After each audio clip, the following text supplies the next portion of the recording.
ये मुझे बताएं, राशिदा मैडम को क्या हो गया, इनके कैरेक्टर को क्या हो गया है कि मतलब वो बजाय इसके बेहतर से बेहतर होने के, वो गुस्सा दिलाने वाली हरकतें और इतने बच्चों जैसा बर्ताव, like she is not acting as an adult.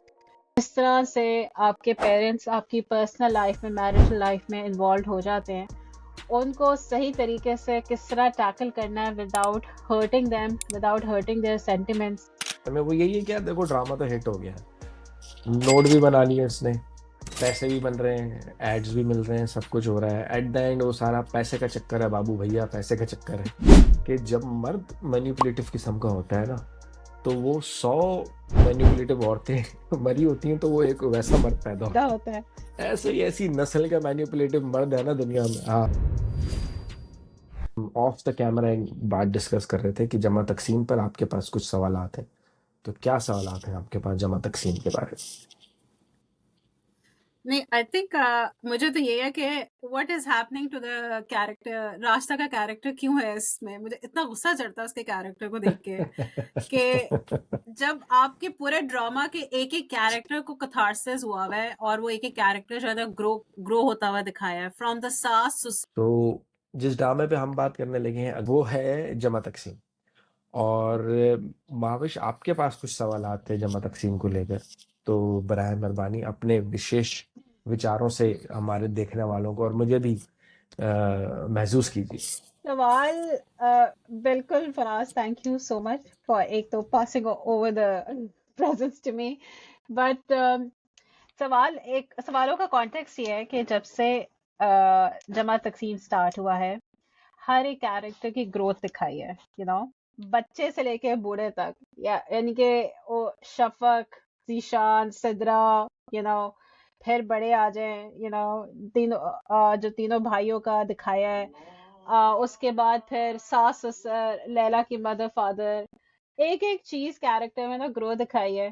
ये मुझे बताया, राशिदा मैडम को क्या हो गया, इनके कैरेक्टर को क्या हो गया है कि मतलब वो बजाय इसके बेहतर से बेहतर होने के, वो गुस्सा दिलाने वाली हरकतें और इतने बच्चों जैसा बर्ताव, like she is not acting as an adult. She needs to understand that she is a mom. ये उस कैरेक्टर की ग्रोथ को क्यों नहीं दिखाया राइटर ने? या तो कुछ बहुत बेसिक चीजें पिन पॉइंट हो रही है कि वाकई कुछ माएँ ऐसी होती हैं जो कि डर डर से डर के बिल्कुल बैठी रहती हैं घर पे, और वही डर जो है वो पास करती हैं, जनरेशन ट्रॉमा पास करती हैं अपनी बेटियों को। या I don't know what the writer, मैं थोड़ा सा लॉस्ट हूँ उसके कैरेक्टर को लेके, बिकॉज जब भी मैं उसको कैरेक्टर को देखती हूँ ना, तो मुझे जब भी उसका कोई सीन आता है तो मुझे बहुत गुस्सा चढ़ता है उसके कैरेक्टर को देख के कि she is not acting as an adult at all. So एक ये बड़ा बेसिक क्वेश्चन था, और जाहिर बात है आई थिंक हर हर देखने वाले को तरफ क्वेश्चन हो रहा है कि यू नो जिस तरह से आपके पेरेंट्स आपकी पर्सनल लाइफ में, मैरिटल लाइफ में इन्वॉल्व हो जाते हैं, उनको सही तरीके से किस तरह टैकल करना है without hurting them, without hurting their sentiments. I think this is a very important question जो कि आने वाली और जो कि किस्तों में हम जो कि अभी अभी जो प्रेजेंट हमारी जो किस्त गई है और जो अभी आने वाली किस्तों में बड़े अच्छे तरीके से शायद वो क्लियर हो जाए। आप क्या कहेंगे इस बारे में? अच्छा, मैं क्या कहना चाहूंगा इस बारे में वो यही है कि यार देखो ड्रामा तो हिट हो गया है, नोट भी बना लिए उसने, पैसे भी बन रहे हैं, एड्स भी मिल रहे हैं, सब कुछ हो रहा है। एट द एंड वो सारा पैसे का चक्कर है बाबू भैया, पैसे का चक्कर है, टीआरपी का चक्कर है। तो वो भी चप्पड़ फाड़ आ रही है, हर चीज अच्छी जा रही है। तो अब मेरे ख्याल से इस ड्रामे को इख्तिताम की तरफ चले जाना चाहिए और उसको एंड हो जाना चाहिए। क्योंकि अब लेकिन अब वही वही कहानी बार बार जो होती है ना, इतने सालों से हमारे मीडिया को तंग करती है कि एक चीज शुरुआत तो बड़ी अच्छी होती है, लेकिन उसके बाद फिर उसको खींच के इतना लंबा कर देते हैं कि फिर वो बद जायका होने लगती है। और मिसाल मैं आपको ऐसे दूंगा कि एक चिंगम होती है ना, जब आप चिंगम चबाते हैं तो शुरू में तो बड़ा मजा देती है, लेकिन आहिस्ता आहिस्ता जब उसका सारा जूस निकल जाता है तो फिर वो रस नहीं देती, वो मजा नहीं देती। वो सिर्फ और सिर्फ एक एक्सरसाइज बन जाती है, बस आप चबाई जा रहे हो चबाई जा रहे हो। तो जमा तकसीम की मिसाल भी वही है। और इन्होंने बहुत सारे इश्यूज को एक साथ टैकल करने की कोशिश की है। जॉइंट फैमिली के मसाइलों में जितने मसाइल होते हैं उन सबको, हर मसले को करने की कोशिश की है। कहीं बागबान में डाल दी, कहीं यहाँ पेरेंट्स तक कि इंटरफेयर नेबर्स ना को करें भी वो भी दिखा डाल दी, दिया कि नेबर्स की कितनी नेगेटिव कहीं इन्वॉल्वमेंट होती है। हरासमेंट में डाल दी, और कहीं मेल हरासमेंट में डाल दिया। तो जो बेसिक स्टोरी रहनी चाहिए थी वो यही रहनी चाहिए थी कि जॉइंट फैमिली में किस तरह से आपको रहना चाहिए, और इज इट गुड और is it bad for you, बस ये रहना चाहिए था। अब इसके अंदर उन्होंने वो भी दिखा दिया कि कारोबार में भी नुकसानात हो रहे हैं, तो बेसिकली अब इसको खींच के लंबा कर दिया जा रहा है।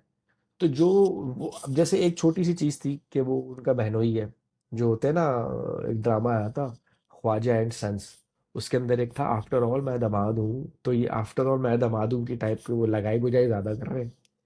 वो बहनोई के बजाय वो पप्पो बने हुए, कि वो बता रहे हैं उसने देखो उस लड़की का हाथ पकड़ा हुआ था ऑफिस में।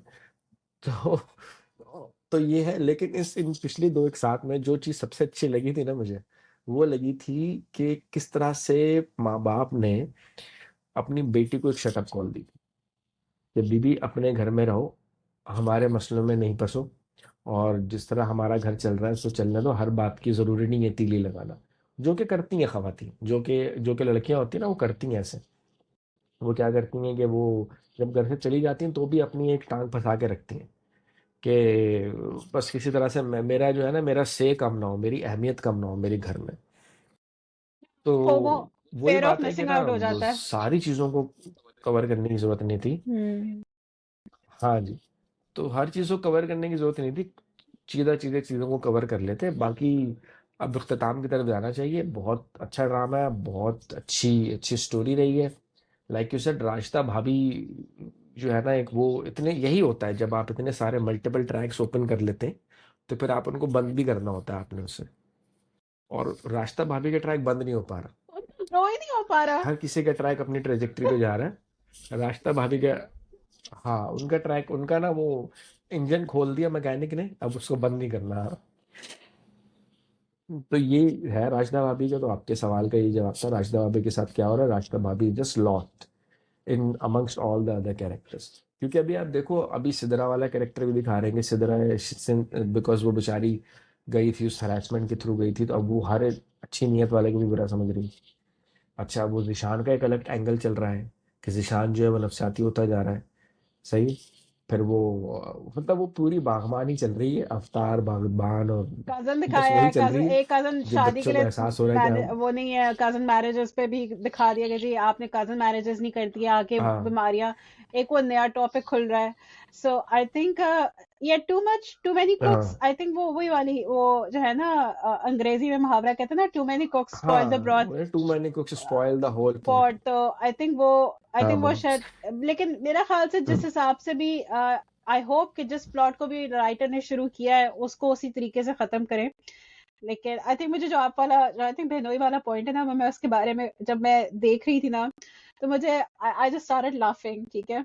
मैंने कहा इसका ये मतलब है कि घर आके बंदा सुकून से पहले अस्सलाम वालेकुम, आराम से पहले चेंज करता है, फ्रेशन अप होता है, हाँ जी कैसी हो, ठक करके उन्होंने तो कहा कि भाई मैंने तो घर आके ना अपनी बेगम से गॉसिप करनी है कि जी वो तुम्हारे भाई ने ना उस लड़की का हाथ पकड़ा था। मैंने कहा यार ये कैसे गॉसिप अमेज मर्द है ये कि घर आके ना हाल चाल, ना सलाम दुआ कि भाई मैं चेंज करके आता हूँ या मैं ये कर लूँ, वो ठीक सीधा जो है ना वो किया है कि जी मैंने तुम्हारे भाई को इस तरह देखा, मैंने तुमसे बात करनी थी, ये वो। तो ये भी एक चीज दिखाई है कि हाँ मतलब कुछ गॉसिप करने वाले जो दामाद होते हैं ना, जिनको अपनी इंपॉर्टेंस होती है कि हाँ जी मैं तो एक ही दामाद हूँ इस घर का, और I can gossip as much as I want, जिनको कभी शट अप, आफ्टर ऑल मैं दबा हाँ दूं। जिनको कभी कोई शट अप कॉल नहीं दी जाती, तो वो ऐसे होते हैं। लेकिन वो बड़ा फनी एस्पेक्ट था कि वो घर आते साथ ही सीधा वो कहते हैं मैंने तुमसे बात करनी है, आज तुम्हारे भाई को मैंने देखा इस तरह, तो ना सलाम ना दुआ, वो एक अजीब वो आई थिंक वो बड़ा फनी, आई थिंक आप कॉमेडी उस पे ले ले क्या जिस तरह भी है, तो या यार मैं इसको कॉमेडी नहीं, मैं एक एक हकीकत का एतराफ़ करूंगा आपसे, और जितने भी लोग देख रहे हैं उनसे। यार ये बात तो रहती है ना कि औरतें मैनिपुलेटिव होती हैं बहुत, और औरतें जो है वो स्कीमिंग करती हैं। लेकिन मैं एक हकीकत तस्लीम करके आप लोगों को एक बात बता रहा हूँ कि जब मर्द मैनिपुलेटिव किस्म का होता है ना, तो वो 100 मैनिपुलेटिव औरतें मरी होती हैं तो वो एक वैसा मर्द पैदा पैदा होता है। होता है। ऐसे ही ऐसी नस्ल का मैनिपुलेटिव मर्द है ना दुनिया में। हाँ, आप लोग मतलब ये बात तो चलो वो एक स्टीरियोटाइप बन गई है ना कि साजिशें कर रही है औरतें और इधर से उधर ये वो, लेकिन अगर कोई मर्द साजिशी किस्म का बन जाए ना तो तौबा। ऐसे खतरनाक खतरनाक मर्द होते हैं साजिशी किस्म के। और जिन लोगों ने वो ड्रामा नहीं देखा ना पुराना, यूट्यूब पे होना चाहिए, Khwaja and sons. It's a very old drama, back in the 80s का ड्रामा है। 80s का ड्रामा ख्वाजा एंड सन्स। तो आप देखिएगा, पीटीवी का ड्रामा है। I don't know if I can find the link, if I can find the link I will share it है। लेकिन ख्वाजा एंड सन्स में था एक दामाद, उसमें भी यही था कि वो रूठे बन्नों बने रहते थे हर छोटी छोटी बात के ऊपर। बहुत। मुझे किसी ने ये नहीं पूछा, मैं आया हूँ तो मुझे किसी ने ये नहीं किया। हाँ, फुल हर बात पे मुझे ये नहीं किया, ये कोई तरीका है? इतनी सी रोटी मैंने मांगी थी, किसी ने नहीं दी मुझे लाके। तो बड़ा that's a very funny, very very funny drama. बहुत बड़ा मजे का ड्रामा है। तो बहरहाल वही बात कि यार जो आप कह रही थी कि फनी एलिमेंट था दामाद का, तो भाई मर्द अगर मैनिपुलेटिव हो जाए ना तो बड़ी कुछ चीज हो बहुत कुछ चीज बन जाता है। Good to have a male point of view on that too. एक endorsement हो चले, गई। हाँ, नहीं हमें पता होना चाहिए ना यार, हमें पता है, मतलब मैं तो मुनाफिकत नहीं करूंगा कि मैं बोलूँ नहीं जी नहीं, ये औरतें करती हैं। नहीं जी, करते हैं भाई, मर्द भी करते हैं। और ऐसी ऐसी आला पाए की करते हैं कि बस। भाई इमेजिन ना, जितने पॉलिटिशियन मर्द हैं कैसे हैं, ऐसे थोड़ी है। वो भी इसी तरह घर जाके अपनी बेगम के साथ गॉसिप करते होंगे।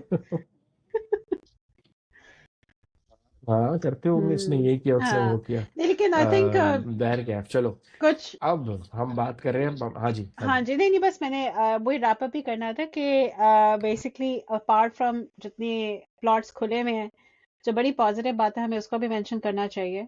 The way Qais and Laila had dealt the hmm pressure of both of their mothers, you know, in their personal marital lives।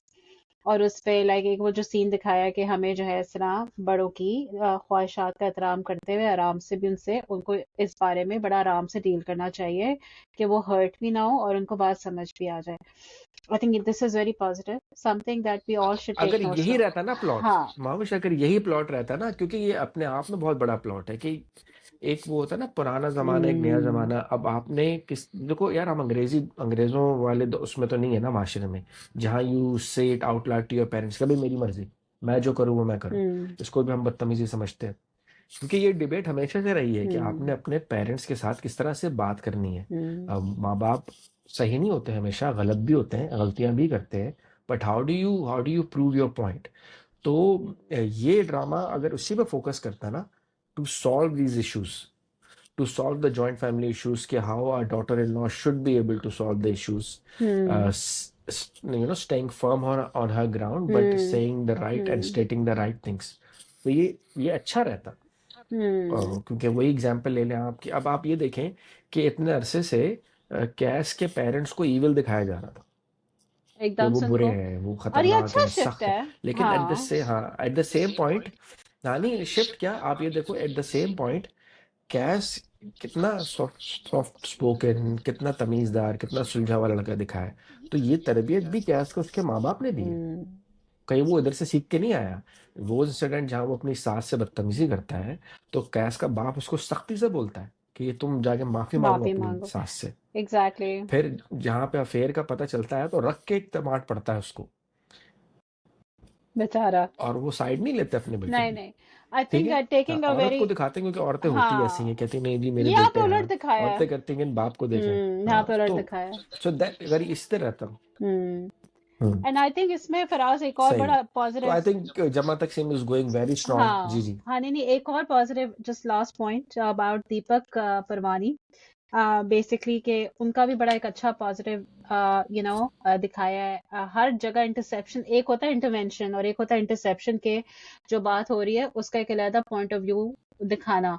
तो अब जैसे वो लैला की माँ जो है बार बार गुस्से हो रही होती है कि मैं उसकी माँ हूँ, मैं जो उसकी बेहतरी के लिए करूँ, तो वो भी आगे से कह रहा होता है कि जी वो भी कैस की माँ है, वो भी उसकी बेहतरी के लिए हम्म कहेगी। तो एक बड़ा मतलब बैलेंस पॉइंट ऑफ व्यू था। हम्म आई थिंक दीपक हम्म परवानी का भी जो कैरेक्टर थोड़ा सा दिखाया है ना कि बड़ा बैलेंस न्यूट्रल होके चल रहा है, कि ना वो इस साइड पे ना वो इस साइड पे, बस वो एक सही पॉइंट ऑफ व्यू हमेशा हम्म। देते हैं। तो वो भी एक अच्छा रहा है apart from many plots basically. तो आई थिंक जमा जमा तक sim is going very strong. और बेहतरीन जा रहा है, और इख्तिताम की तरफ अब चले जाना चाहिए उसको। जितना लंबा खींचेंगे फिर वो मज़ा नहीं रहेगा। अच्छी एंडिंग हमेशा ड्रामों में वही होती है जहाँ कहानी में थोड़ी सी तशनगी रह जाए।